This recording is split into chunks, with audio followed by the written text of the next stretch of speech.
आइए स्टार्ट करते हैं अपना नेक्स्ट न्यूमेरिकल, जो कि हमारा न्यूमेरिकल नंबर 6 है। A pair of adjacent coil has a mutual inductance of 0.75 Henry if the current in the primary changes from 0 to 10 ampere in 0.025 seconds. What is the average induced EMF in the secondary? And what is the change in flux in it if the secondary has 500 turns? कि आपके पास mutual inductance है 0.75 Henry की, और current जो है वो primary में change हो रहा है 0 से लेकर 10 एम्पेयर तक इन इतने सेकंड में, 0.025 सेकंड में। And what is the average induced EMF in the secondary? आपने एवरेज इंड्यूस्ड ईएमएफ निकालने हैं सेकेंडरी में, और चेंज इन फ्लक्स जो है सेकेंडरी में आपके पास 500 टन्स के हिसाब से आपने फाइंड आउट करना है, यानी कि change in flux find out करना है। तो यानी कि आपको पहले उसके लिए इंड्यूस्ड ईएमएफ निकालनी होगी जो सेकेंडरी कॉइल पे आ रही होगी। ठीक है ना, आपको समझ आ रहा है कि हमने जो फ्लक्स है वो निकलता था ई के जरिए, और हमें पहले ई एस निकालना पड़ेगा, यानी कि जो सेकेंडरी कॉइल पे इंड्यूस्ड ईएमएफ है वो उसको हम फाइंड आउट करते हैं। तो आए स्टार्ट लेते हैं अपने क्वेश्चन का कि हमारे पास क्या कुछ गिवन है। हमारे पास सबसे पहले म्यूचुअल इंडक्टेंस गिवन है जो कि है 0.75 हेनरी। ठीक है, उसके बाद हमारे पास जो करंट है वो चेंज हो रहा है 0 से 10, यानी कि जो चेंज इन करंट है डेल्टा आई वो 10 - 0 होगा, और वो उसको मैं 10 एम्पेयर्स कह देता हूँ। इसके अलावा आपके पास डेल्टा टी गिवन है, that is equal to 0.025 second. ठीक है जी, और आपने एवरेज इंड्यूस्ड ईएमएफ को फाइंड आउट करना है।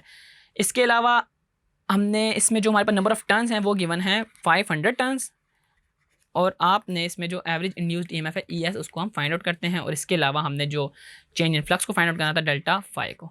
तो ई एस का फार्मूला आपको याद है क्या था?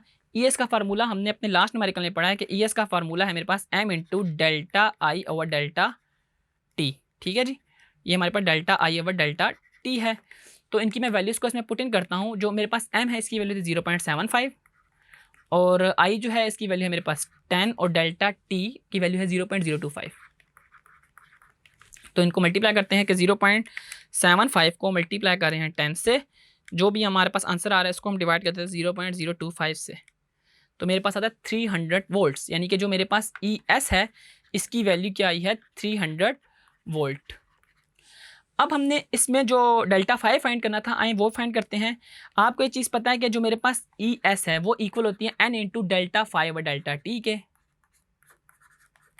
और डेल्टा फाई अगर आपने फाइंड आउट करना हो तो डेल्टा फाई जो है वो इक्वल होगा ई एस ओवर एन, क्योंकि एन के साथ मल्टीप्लाई होता है नीचे आके डिवाइड हो जाएगा और साथ मल्टीप्लाई हो जाएगा डेल्टा टी। ठीक है जी, इसको हम डेल्टा टी को हम साथ मल्टीप्लाई करें। अब आए इनकी वैल्यूज़ को पुट इन करते हैं। ई एस हमने निकाला था 300, आपको याद होगा, और डेल्टा टी हमने निकाला 0.025, और आखिर में हमारे पास नंबर ऑफ टर्न्स हैं जो कि मेरे पास 500 टर्न्स थे। यस, 500 टर्न्स थे, और अब इनको मल्टीप्लाई करते हैं और देखते हैं हमारा क्या आंसर आता है। 300 मल्टीप्लाई बाय 0.025 डिवाइडेड बाय 500, तो ये मेरा आंसर आता है 0.015, या हम इसको लिख सकते हैं 1.5 इंटू 10⁻⁻2 वेबर, 1.5 इंटू 10⁻2 वेबर्स। तो ये था हमारा क्वेश्चन जिसमें आपने देखा कि अगर आपने इंड्यूस्ड ईएमएफ निकालनी हो तो उसके लिए आप म्यूचुअल इंडक्टेंस का फार्मूला यूज़ करेंगे, और अगर आपने मैग्नेटिक फ्लक्स निकालना हो तो आप इंड्यूस्ड ईएमएफ जो सेकेंडरी कॉइल से हमने फाइंड आउट की थी सेकेंडरी कॉइल की, उसको यूज़ करते हुए आप इसके अंदर चेंज इन मैग्नेटिक फ्लक्स को फाइंड आउट कर सकते हैं।